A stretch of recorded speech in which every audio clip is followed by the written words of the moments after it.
Welcome to How Hard Can It Be, the podcast where we explore AI one question at a time.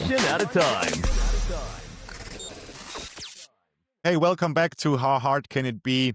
Today's guest is Reuven Cohen, also known in the AI world as rUv, an independent enterprise AI consultant with over 3 decades of experience guiding large organizations in architecting and managing AI systems. He's a pioneer in the agentic AI space, from training agents that enabled him to generate 10 million lines of codes in a single year, to crafting strategic frameworks like the rUv Enterprise AI Guide for CIOs navigating AI integration. So a big welcome to the show, Reuven. Thanks for having me. Or I think you said rUv, right? We can call you rUv? Yeah, friends call me rUv. That's my handle on my X account, and rUv. Nice and short. Very good. Awesome. No, thank you. Let's dive right in. So you described AI today as cloud computing 2.0. Can you elaborate on that, and kind of what were your big learnings or aha moments from an enterprise AI governance, kind of moving from cloud over to AI, agentic AI, and the state we find ourselves in sense of what enterprises are trying to achieve? This is, for me, it's a little bit of history repeating. And I've been lucky enough to be at the forefront of a number of, big movements in the tech space. When I was a kid, I was an early beta tester for AOL before it launched, and this was 1990. And then in the late 90s, I found myself as a graphic designer and designed the Napster interface in 99 and started a startup, and ultimately that led to getting a book on how to work with hypervisors in 2003. And all these things kind of led to where we are today. So back in those days, I was lucky enough to be part of a group that coined the phrase infrastructure as a service, which my kids tell me is one of the geekiest things you could possibly be known for. But at first, everyone told me, much like Agentics, that it wasn't going to be a thing. There are all the reasons why it could never happen or work. People didn't, systems needed to be managed in a centralized way, and companies didn't want to lose control of their infrastructure. And they were wrong. And that led to being an outside advisor for Amazon in 2006 and helping launch their AWS EC2 service. And as we all see now, cloud is predominant, and rode that wave, created a series of events globally. And we were in, I think, more than 300 cities at its peak, introducing the concepts of cloud computing. And then, I was lucky enough to build it, and I sold my company to EMC in 2015 and did what all entrepreneurs do, figure out, what am I going to do with my life? Existential questions that you get only when you sell a business, which is, I was fortunate. Ended up at Microsoft. Microsoft was not the best fit for me, and I nothing against Microsoft, but I'm a builder. I'm a creator. I like to go and try lots of different things, and I knew within the first week when they told me to stay within my swim lane that maybe that wasn't the place for me. But what was great about it was I was introduced to the OpenAI team, and that specifically they were working on a project called Codex, not to be confused with the Codex that they're doing now, but this was an early language model dedicated to doing coding. And it underpinned some of the work that was happening in GitHub in their sort of automated coding systems. And I became very involved in the early OpenAI sort of activities when they were still fairly open. And that led to ChatGPT. And luckily enough, I'm like, okay, I know this template. I know this format. It's basically going to go through this kind of cycle. People are going to have to learn it. They're going to have to adopt it. There's going to be pushback. There's going to be FUD, all the things that we saw in cloud computing, but it's condensed. What took a decade in cloud is now happening in months in AI. So I kind of have all that to kind of bring to everything I'm doing now. So, are there a lot of similarities? Is there such a thing as, hey, if you were successful in setting up and managing your infrastructure service or cloud governance, are there things and portions that equally apply and can be carried over to AI? Or is it so different that it's basically, a new exercise, for lack of a better word? Yeah, I think there's similarities where, it's, I wouldn't say it's 180-degree turn. It's maybe 90-degree turn. It's definitely a there's differences. And a lot of the problems that people focus on or get in trouble, when you hear stats from like MIT that 95% of agentic projects fail, that's not a byproduct of the fact that agentics is a failure and not possible. It's a byproduct of a new industry with new ways of doing and new ways of accomplishing things that were never possible before. So what you're seeing is often these companies are trying to apply this kind of human resource or ITSM sort of structure to things that aren't meant for humans, and they're mixing their metaphors and trying to, shoehorn in these approaches that might have worked well when you had slow velocity people and systems that were work over months or years, and now you're trying to do this in hours, and they're saying, well, it's failing and not giving me the right results. So I look at it from the point of view of like becoming like a black belt in karate, right? You're not going to start as an expert day one. And when I show up, the Gentix part of my career is what, 4.5, 5 years old tops, right? But I'm lucky enough to have the previous 25 years of building and creating to sort of guide my learning. And I'm learning as much as anybody else. I just happen to be a little bit further down the road than people who may have started a few months ago. Right. And the MIT study, there's a Medium article that came out a couple of days ago that takes that study a bit apart. So it also should be taken with a pinch of salt in sense of, how industry representative is this study actually, in sense of, it sounds very dramatic, 95%, but, I recommend looking up that Medium article. I mentioned it in the introduction, 10 million lines of code in a year. You said you love building things. Can you talk to us about what were the big aha moments, what worked well, what didn't work so well, and then maybe move over to, well, what does it mean for enterprises, right? If a single person that is agentic enabled, for lack of a better word, can produce 10 million lines of code a year, what will the implications and impacts to enterprises be? So maybe start with what worked and what didn't work, and then what does it mean for us? Well, first of all, the amount of lines of code is a meaningless metric. And, I throw it around sometimes because it's kind of funny, but the ability to create it should not be measured by a arbitrary sort of, lines of code. It should be measured on your ability to create and solve problems with code. Whether you do that in 10 lines of code or 10 million is kind of irrelevant, but I am able to create at an immeasurable velocity and momentum that was not possible before. And to get to that requires a huge amount of kind of iteration, learning, ideation, what works, what doesn't, why doesn't it work, and so from an outside perspective, you're going to say, well, this guy's just creating massive amounts of slop, or sometimes referred to as AI slop. And maybe it is, but at the end of the day, what really matters and what's meaningful for the things I'm creating is, does it actually work? Does it actually solve problems? Is it secure?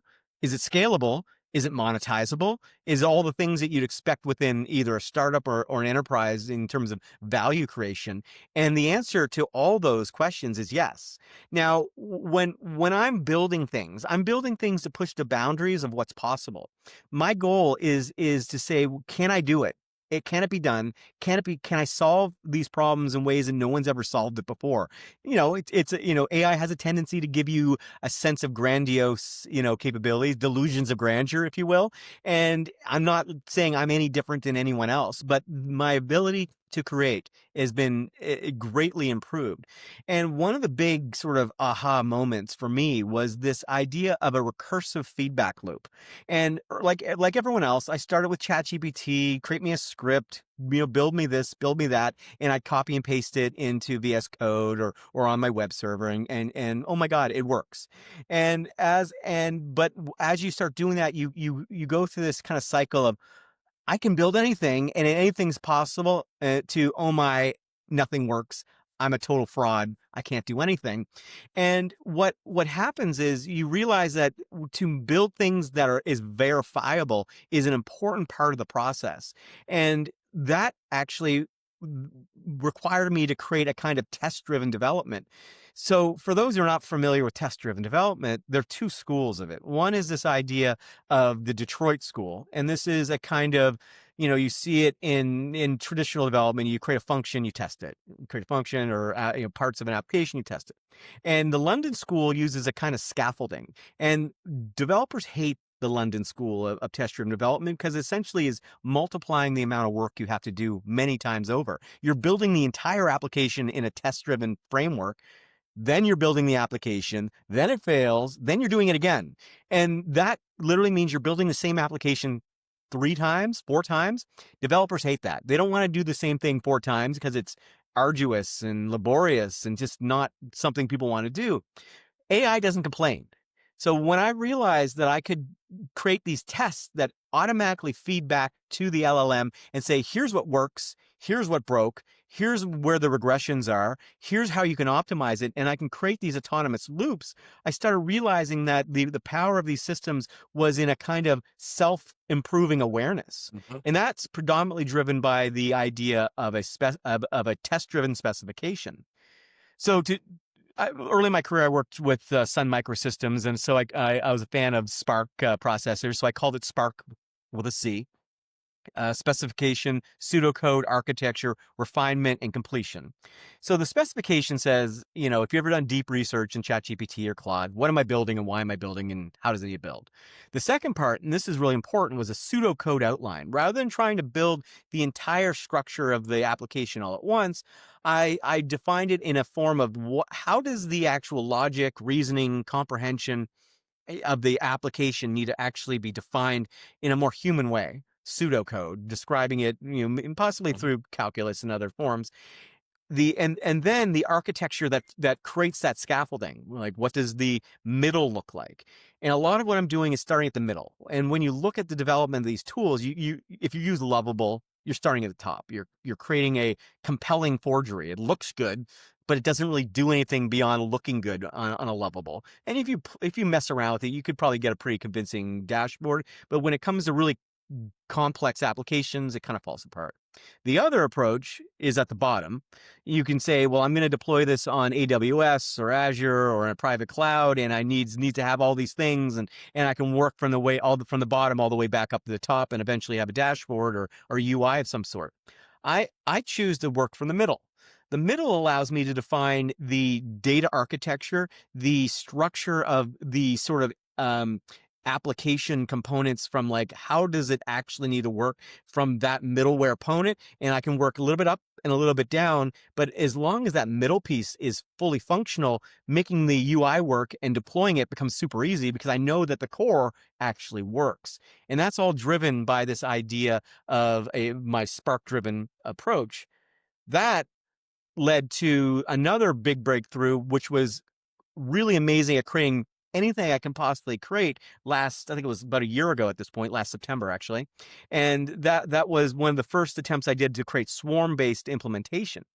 The problem was it was crazy expensive. So I could get these swarms to build almost anything I could point it at, but when they were running, they would cost upwards of $7,500 an hour to operate at full capacity, which was prohibitively expensive. So it's cool. I did some presentations. People are like, wow, that's amazing, but no one's going to use it. Too expensive. Everything changed in April. Anthropic came out with an all-you-can-eat buffet of tokens. And suddenly I'm like, remember that swarm system we devised several months ago? Let's try that again, but let's point it at Claude Code and see what we can do. And everything changed. But suddenly what cost $7,500 in March now costs $200 a month in May. And that blew up. Let me pause for a moment. That was a bit of a diatribe. Making sense so far? Okay.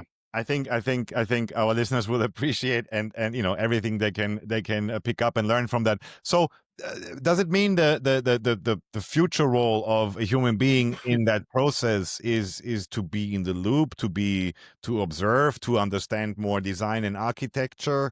Is this how you expect software development to change in its nature, that there should be to some degree a human in the loop, but that human will be more focused on, as I said, design, architecture, oversight, and not so much about the actual code production?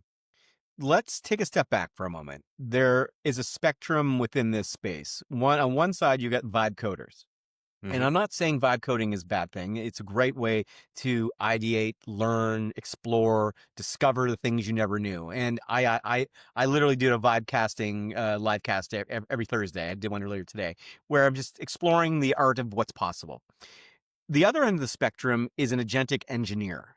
An agentic engineer works with purpose, works to implement a process, an architecture, and deliver an exact result from it. I'm not ideating and exploring. I'm implementing and building. Mhm. And I think that the idea of an agentic engineer is one of the first times in my career, maybe other than like web designers, that we've had the ability to define a brand new profession. And with the work that I'm doing and the crew that I've sort of assembled in the Agentics Foundation, we're working to sort of create the very idea of how you do that in a structured way. And it's about structure. So when I'm showing up and building this for a large company, and I've been fortunate again, some of my currently I'm working with more than 120 random companies, to be honest. People who show up and book my time on a random Thursday afternoon, to larger corporations that are looking to solve particular problems. What I'm trying to discover is, what's the problem? Obviously, how do I solve that efficiently, effectively? And how do I do that in a way that creates momentum, in a way that wasn't possible before?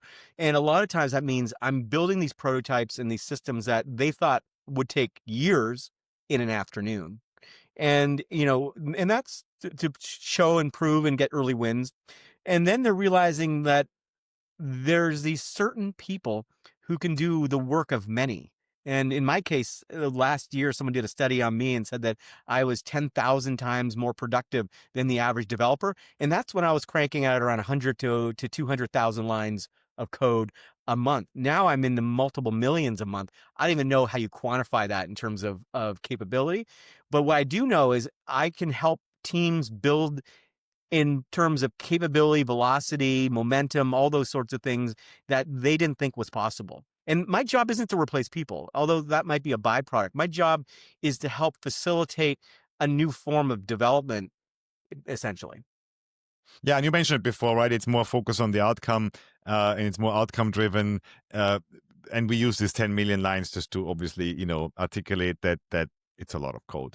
The other thing we often see is the confusion between trying to replicate a process versus trying to replicate an outcome, right? So we have seen enterprises who literally looked at the legacy process and try to figure out, how do I port this to Agentic, versus understanding what is the outcome and the benefit of that legacy process and trying to replicate the outcome rather than the process itself.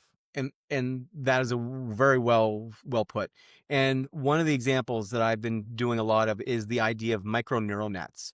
And there in the industry, there's there's an over reluctance or dependency almost on language. And I'm not saying language is bad. Language acts as a kind of universal translation to complex things, right? I need a way to understand complicated things in a way that's meaningful for me. And we all think differently, and we all understand the world through our own lens. So language models does a really good job of acting as that kind of universal translator. But when it comes to actual problems and complexities, the world isn't made up of language. The world's actually most likely made up of mathematical structures. And when you look at the implementation of things like time series data, trading algorithms, and other things, language doesn't do a good job of interpreting what's meaningful or how to actually use that. So one of the things I did once I created, was able to create essentially anything, I ported the fast neural network system, sometimes referred to as FAN, to Rust. Once I had that in Rust, I was able to compile that as a WASM, or web assembly component, that allowed me to run these complex neural network architectures independently of a GPU.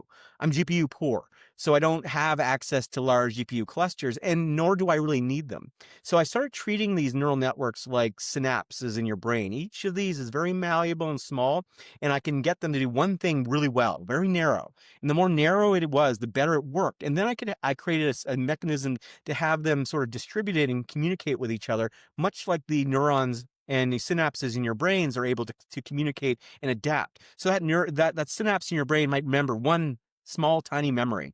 Similarly, I can say this particular neural network is only doing this one task. Look for security exploits or trade a stock. And then I can go from a monolith, billions of parameters and huge amounts of computational resources to train and understand, to being able to spin up a single neural network using a relatively low powered CPU instantaneously. So when you look at that, suddenly I'm able to make choices on things that would take a lot more training without any time at all. So I can look at a basket of stocks, 128 stocks, and make a determination in milliseconds, now potentially nanoseconds, on what the best possible stock trade would be. I could do that before, but it would require weeks of training, and the fastest I could possibly get that would be 200 or 300 milliseconds, which sounds great. That's slower than a blink of an eye. Now I'm down to nanoseconds, 1/10 of a millisecond for that same sort of concept, using this combination of Rust and micro neural networks. So speed. The point is, if I'm trying to make a point, we've entered this, and it's going to sound crazy, this temporal opportunity where we can now make decisions and execute on these decisions in these kind of infinitely small steps. It's really easy to make a prediction when you're working within 10 milliseconds. It's really hard to make a prediction when you're working within several minutes, several days, or several hours. So for a lot of applications, what's happening in that tiny little window is really important. No, it makes good sense. Security and safety of agentic AI. I know it's a big topic, right? We talked before this call about explainability, never to monitor a black box with another black box. We just talked about this MIT study in sense of, relatively very high failure rates. What keeps you awake at night? What is your biggest concern when it comes to, increasing complexity and deployment of agentic environments, lack of explainability, what this means to us from a security safety perspective, right? Complexity of attack vectors, misuse, or simply cascading errors, emerging behaviors. I mean, there's a long list to pick from that would go beyond this call or this episode. But I'd love to pick your brain, like with all the insight you have. What keeps you awake at night? It's never been easier to hack. The Kitty scripter now has the power of state actors, and the semantics between protection and exploit are literally just semantics, right? Asking an AI to secure my environment is just the flip side of asking it to exploit someone else's, right?